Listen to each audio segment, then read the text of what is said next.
anytime we deal with Ukraine, of course, there are going to be attacks. People are going to come after me saying I'm a Russian disinformationist, I'm a Putin puppet, or whatever it is.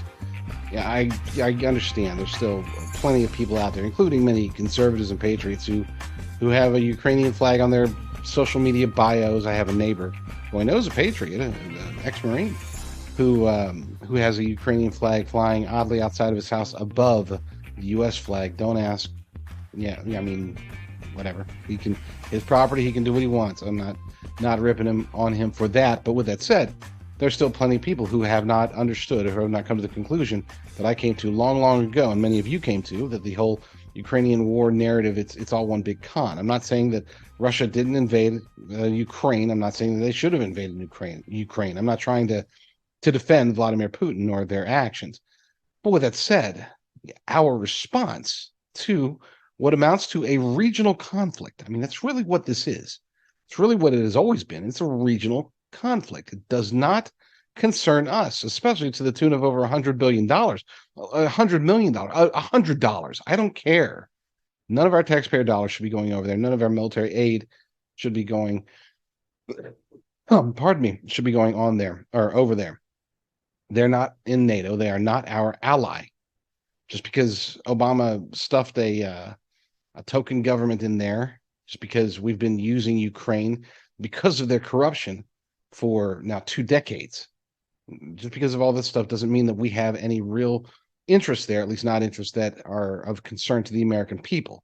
Are there interests there that are of concern to politicians, to the military industrial complex, to the deep state, to the Obama regime, the Biden regime?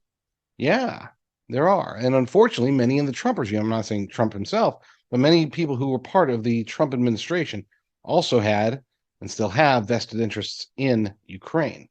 There was a thread on Twitter I'm going to pull up. It was by the Twitter user Clandestine, War Clandestine. Great name. And now I'm not going to vouch for the authenticity of any of this. It's a good thread.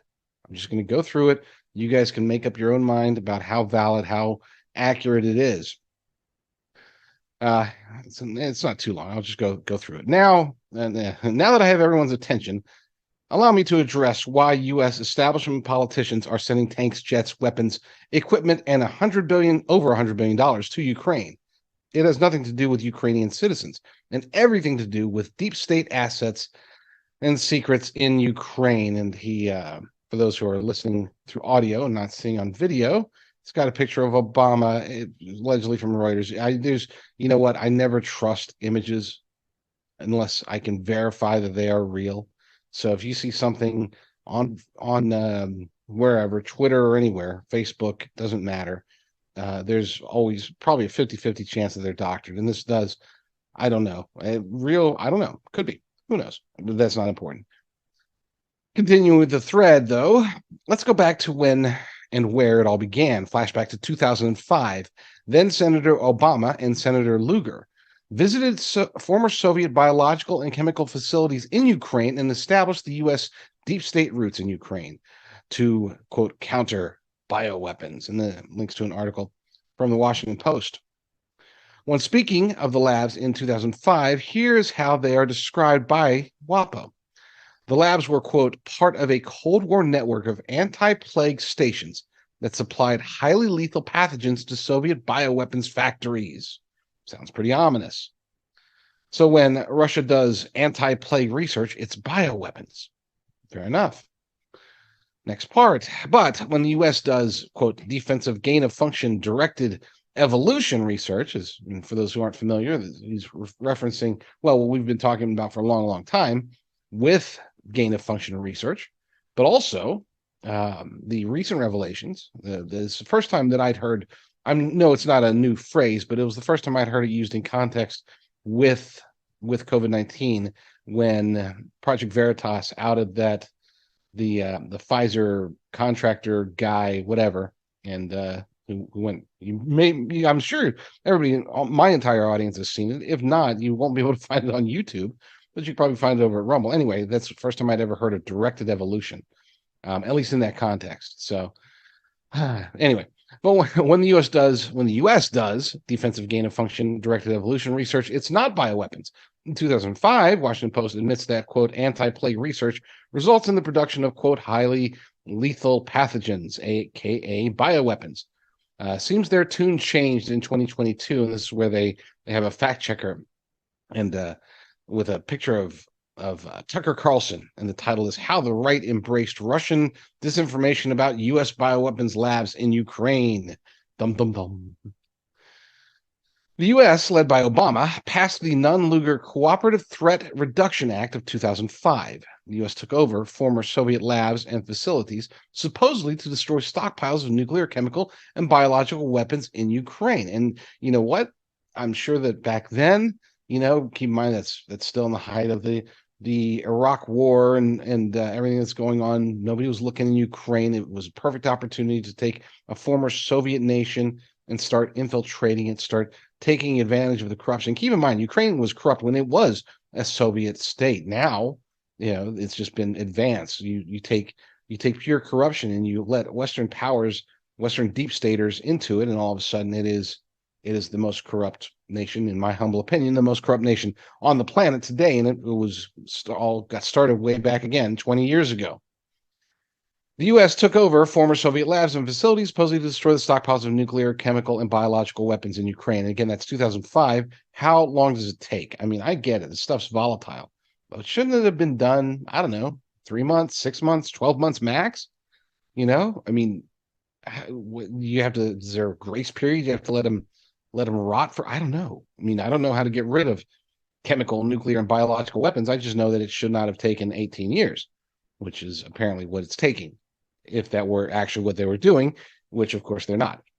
Continuing, Obama opened the floodgates for the deep state, created biological weapons programs with the Ukrainian government, and established connections for U.S. oligarchs to build biolab companies in the lawless land of Ukraine. Companies like Biden's Metabiota, and this is a tweet from Blue Canaries in October of 2021. A tweet within a tweet. I know we're getting confusing here, but stay with me. Metabiota produces bioagents under diplomatic cover at secret labs and sells pandemic insurance and trackers to help countries get ahead of what they are putting out. Company part of Pentagon's DRTA program, as well as funded by Rosemont Seneca, that's Hunter Biden's company, or was Hunter Biden's company. Rosemont Seneca, that was Devon Archer, that was all those guys that were getting involved, prior to him getting the lush job with Ukraine. I think he was still part of it for an extended period of time, beyond even after he was on the board of Burisma. Continuing, then the situation turned sour under U.S. quote supervision. Ukraine fell into civil war in February of 2014. In the disarray of war, State Department, keep in mind that was Clinton's State Department, and the CIA took full control of Ukraine's government. Nuland, and we're talking about Victoria Nuland, as I remembered a few minutes ago, Victoria Nuland facilitated a regime change. Nuland, who spilled the beans on the fear of Russian forces getting their hands on the biological research in Ukraine, engineered the color revolution in Ukraine. They started a civil war, then picked their puppet to run the government, creating a deep state proxy. Now, for anybody who's skeptical about any of this stuff, this is standard operating procedure. I mean, this is straight from the CIA's playbook. Go back to the beginning. Okay, before the CIA existed, this was part of intelligence playbooks. You do what you can to get puppet regimes in smaller countries around the world, and you do what you will with them. It's sick. It's disgusting. And unfortunately, many in DC, including not just Democrats, Republicans as well, are very much participating in this type of action. And they definitely did it in 2014. Back to the article, or back to the Twitter thread. Now, with complete control of the Ukrainian government, then the Bidens began their dirty work. Biden visited Ukraine 13 plus times, securing U.S. funding for Ukrainian oligarchs. Then used his power to fire a state prosecutor. Slocum, was that his name? I think it's Slocum. Then used his power to fire a state prosecutor who figured out the Biden's kickback laundering scheme. And of course, that prosecutor had been investigating Burisma with Hunter Biden on the board. So the reason why all of our tax dollars are in Ukraine is because Ukraine is a deep state proxy controlled by the ruling families of the DNC and Soros. And again, listen, there are Republicans involved. Don't think it's an accident that Lindsey Graham is out there saying, "Oh, we got to send more tanks" or whatever. They're trying to protect their assets, secrets in Ukraine, most consequentially of which is their biological activity. The reason the U.S. MSM went all out pro-Ukraine is because the media is owned by the pharma companies via advertisement money. The pharma companies who rely on the biolabs in Ukraine to create pathogens so their vaccine scheme can profit. Starting to make sense? The reason the FBI and DHS went full Orwell and weaponized big tech to censor all reporting on the biolabs in Ukraine is because intel community is compromised by the deep state. Deep state who can't let people find out about their pathogen production scheme. The reason the House Dems went insane and impeached Trump over making a single phone call to Zelensky in Ukraine is because they couldn't allow Trump to snoop around and investigate their deep state proxy. Trump was on to whatever they were hiding, aka bioweapons. The reason Zelensky ordered the Ukrainian Ministry of Defense to destroy all state documents affiliated with the U.S. biolabs companies, Metabiota and Battelle, the day that missiles started flying. That was back in February 24th of last year, coming up to almost a year, is because he knew Putin was looking for the bioweapons. The reason the WHO advised Ukraine to destroy other pathogens at the labs that the MSN said didn't exist is because the WHO knew Putin was looking for the bioweapons, the same WHO that created global medical police state due to COVID-19. Big Pharma, MSM, Big Tech, the intelligence community, Zelensky, WHO, NIH, and deep state politicians are all working together to accomplish the same goal, to cover up the criminal biological weapons production in Ukraine. All the entities who happen to benefit from COVID-19. This is why these entities are hyper defensive about all things related to COVID-19 biological research in Ukraine. It's not because they're being philanthropic. It's because they are close to the proof of the crimes against humanity for which the punishment is harsh, or at least we would hope it would be. We don't know. Could be one of those things where there just is no punishment, but I digress. Final portion of this thread: tanks, jets, weapons, equipment, $100+ billion in taxpayer funds, the lives of the Ukrainian people, and that cannot be downplayed.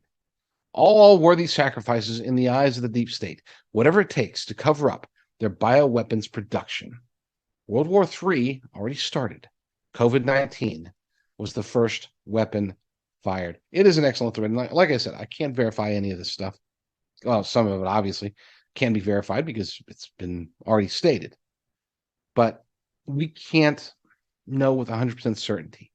I said about the previous, when you're getting the information from Russia, I said you got about a 60-40 chance that it's accurate. It might not be.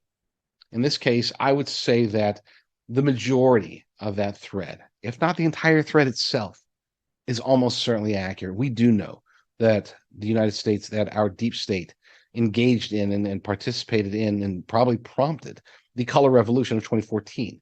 We know that Ukraine's corruption runs so deep that, of course, it would have been the ideal place, the ideal venue through which the deep state and people within our standard government could get engaged with their evil machinations.